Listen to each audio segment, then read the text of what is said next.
Mon nom est Mohamed Kerta, je suis docteur en médecine et docteur en sciences. Je travaille à l'Institut Pasteur où je dirige l'unité de recherche de l'unité des infections bactériennes invasives et le Centre national de référence des méningocoques.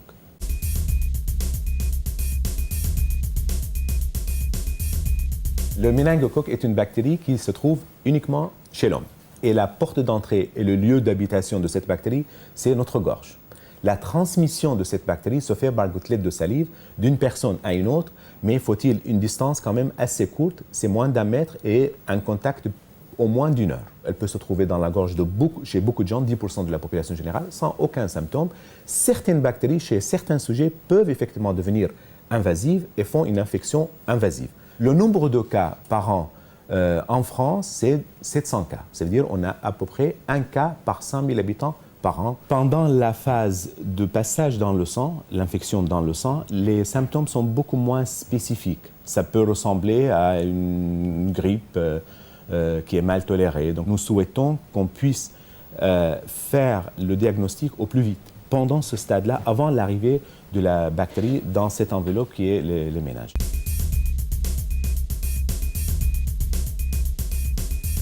La méningite à méningocoque et d'une façon générale, les infections à cette bactérie qui est le méningocoque touchent essentiellement les enfants. La moitié des cas arrivent avant l'âge de 5 ans. Et puis, il y a une petite montée à l'âge de l'adolescence où il y a un petit pic moins important que le pic qu'on trouve chez le jeune enfant. C'est une infection saisonnière aussi. La majorité des cas arrivent pendant la saison hivernale. Quand la grippe arrive, on a toujours une petite montée des infections à méningocoque, des méningites à méningocoque. Dans le monde, ces infections sont de 2 types. Dans les pays du Nord, en fait les pays développés, la situation est plutôt sporadique. La situation est complètement différente dans les pays du Sud, et en particulier dans une zone de l'Afrique qu'on appelle la ceinture de la méningite. Là, ici, il y a des épidémies majeures périodiques tous les ans.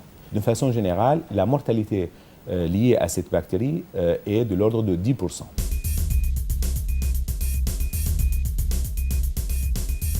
Les vaccins dont nous disposons actuellement sont dirigés contre la capsule.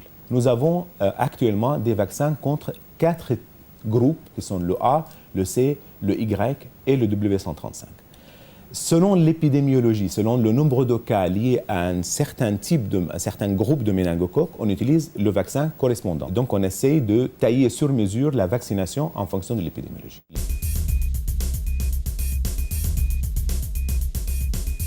Il y a un travail de recherche fondamental pour comprendre le processus pathologique de cette bactérie, ce qui nous permet peut-être de développer des vaccins, des outils moléculaires et des pistes de vaccins. Et puis le Centre national de référence des méningocoques qui a une mission de veille microbiologique. Et ça, c'est vraiment grâce à tous les outils de biologie moléculaire, de biotechnologie que nous avons pu développer via notre activité de recherche fondamentale. Il y a maintenant une autre façon de faire le vaccin contre le méningo B, pas contre la capsule, contre la peau de la bactérie comme nous avons vu pour les autres sérogroupes, mais contre d'autres protéines qui se trouvent, d'autres structures de la bactérie qui se trouvent sous la peau, sous la capsule de la bactérie.